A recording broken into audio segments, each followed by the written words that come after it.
Hi, I'm Stephen Vizinczey, the author of In Praise of Older Women, An Innocent Millionaire, Truth and Lies in Literature, the novel If Only, and I'm talking with Claire Parker, who is a good friend and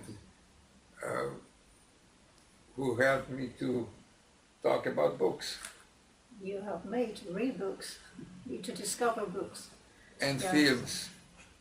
And films are actually doing better than books, because fewer and fewer people read novels, but they watch television or they watch CDs.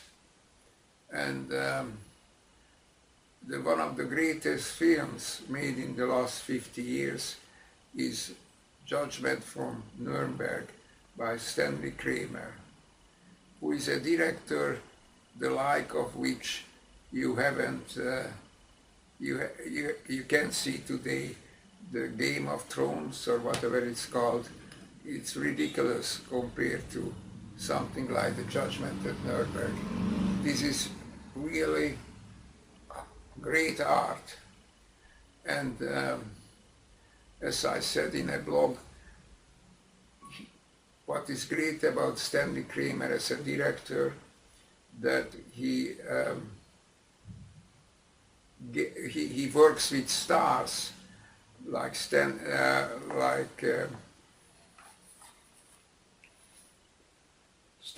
Tracy, Burt Lancaster, Montgomery Clift, and gets the best performances out of them. They were already stars, but they were never so great as in this film. And it really, it's very lucky that you can get the CDs all the time. So unfortunately, CDs live longer than books, because in a way films are easier, because you are told what you are. You don't have to think so hard to watch a movie as you have to use your brain to read a great book. But even so, there are films which really would keep your mind alive. What do you think? I agree with everything you're saying. It's an incredibly powerful film, and I think your generation and mine will obviously appreciate it, although I was born after the war. But I think young people today perhaps don't have a clear idea of what Nazism was really about, and the horrors that were created. And what is a real war about? A war which about more than conflict and explosions. And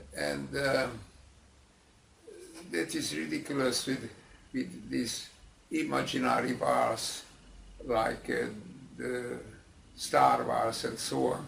You know, people fight about nothing. It's just the thrill of the fight, like boxers. But here it's about the human spirit, and it really confronts you with questions about the meaning of life. Anyway, I read all great novels, some great novels over and over again, and see some great films over and over again. And Judgment of Nuremberg is certainly one of them. It's also about great character studies. And Spencer Tracy, who plays the judge, the presiding judge, an American judge, and he is judging German judges who are partly responsible for the atrocities that we all know about. And the defending counsel, the prosecuting counsel, these are all great character studies in their own right. Yes. And this one, Montgomery Clift, yes, was a young man who was sterilized. They're very, very moving portraits of ordinary people. And two other ordinary people I want to mention. Spencer Tracy plays the presiding judge. He's put up in a very nice house which probably belonged to a former Nazi. And the housekeeper and her husband welcome him. And you can tell from the way they behave that they're carrying the burden of ordinary German people in the light of what was known then. And they're very courteous to him. They bend over backwards to make him welcome, but you sense also that they feel, although they had nothing to do with Nazism, they say, we're not political, but you still felt that they were ashamed. Yeah. Incidentally, this is a very important thing, and you could apply it to the present political situation. Spencer Tracy says in his last speech that the principle that if all these people who created the Nazi horrors, the death camps, were monsters, it would have no more significance than an earthquake. But some of these people were extraordinary men, very well educated, very sophisticated, knowledgeable people, and still went along with it. And that certainly can apply to politics at all times. So it is also gives you an insight about the corruption of the political class.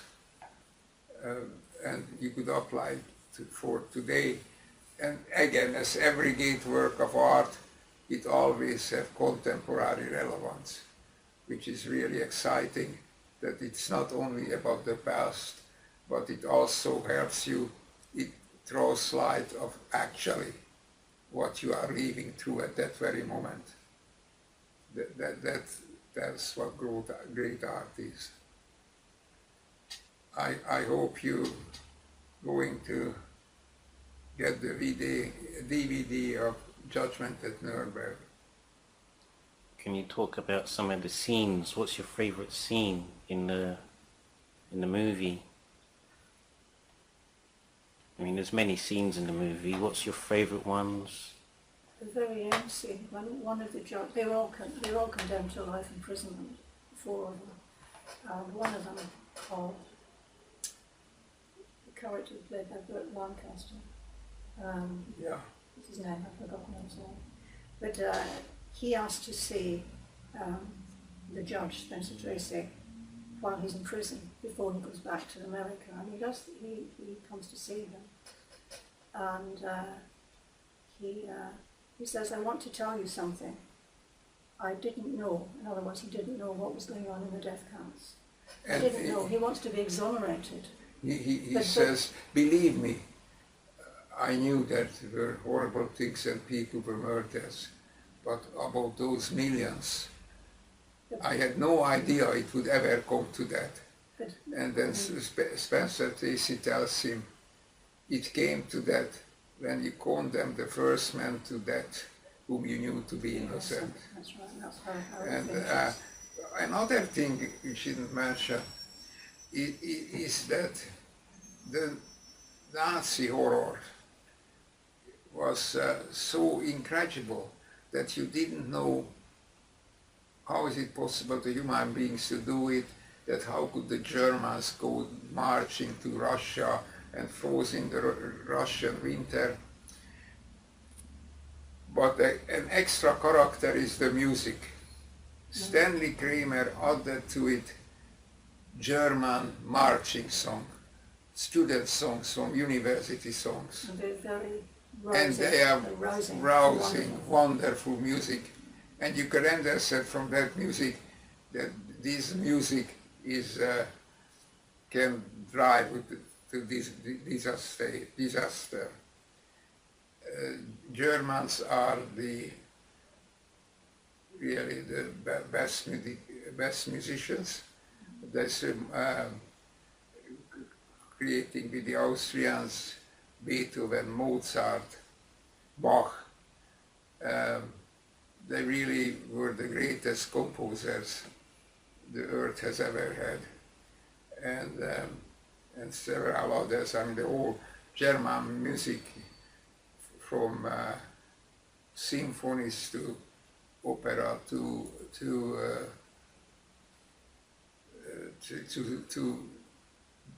student songs is just incredible and has no equivalent in the world. But it also shows you that great music can drive you out of your mind, really. And this is a great. That's the music, which there is a overture and exit music, is also make the thing bearable, because it's a horrible truths and horrible events described, and at the same time they're clearly aware that people mustn't be depressed. You don't want people go to the music, go to a film and came out totally pissed off and or outraged. And this music softens the blow of all the truths which is in the I was music. thinking one of the most moving scenes I think is played by Stanley Kramer, who plays a character of a young man. He's perfectly normal, probably not that bright. He works as a baker's helper, and he undergoes some tests designed by the Nazi party, and they decide that he's mentally retarded and he's sterilized. That's what comes out. And then he brings out a photograph of his mother, and he shows it to everyone, including the judge, and said, is she feeble-minded? Is she feeble-minded? It's incredibly moving. Yes. And he finishes by saying, I'm only half the man that I used to be. Another great thing about this film is that identifies the source of cruelty. The source of cruelty and inhumanity is fear. People become monsters. They drive to be monsters, apart from the sadists, the small number of sadists, by fear, a threat. This was the film in 1961 with the shadow of a nuclear war. The West terrified of Soviet Union, and everything was justified by fear. There was the anti-American activities committee, Joe McCarthy, who saw communists everywhere and ruined the career of many people. This one, Miller, a great American playwright, had trouble with the un-American committees. And so it was a terrible time in every way. And this film was also an answer to that. And I write in the Rules of Chaos that even Harrod's, King Harrod's massacre of the innocents, comes under fear that among the children there is the Messiah who will replace him. Someone to rival Herod. Herod. And so fear is always apart for insane sadists who murder and torture for no reason. Most of the horrors in the world are committed by people in fear and hate of their neighbors. One thing I didn't mention in Letters from the Earth, that Satan observes that every nation hates it, dislike other nations, and feels superior to other nations and hate other nations. This is one the hating of other nations is less as a problem as it used to be because of the mixing of the races, which is a very good thing. And I think racism will die in another 100 years because everybody will have ancestors in all of all races. Going back to the film, you know, the persecution of Jewish people. Jewish as a race, Jewish people are incredibly talented in music and literature and business, in just about any sphere of society you can think of. They are highly successful, which probably partly explains why they were so well, it is their belief that they are, and very well, good. they are. I'm thinking about one of the principal witnesses in the film, Irene, and her landlord is a Jewish man, and they have a great friendship. He's much older than her. In fact, at one point he said he was like a father to me, and they have a genuine friendship. But the prosecutor is absolutely vile in the way he treats her. He says, shouts at her, "Did you sit on his back?" And she says, "Yes." But eventually she erupts and she said, "Stop! It was not like that. It was not like that." And in the end, the poor guy is executed because, of course, according to Nazi law, Jewish people were not allowed to have sexual relations with an Aryan. And that was what it was about. They were trying to prove that this girl and her landlord, who was Jewish, did have a sexual relationship, which was partly not true at all. He's executed, and she does 2 years in prison for perjury.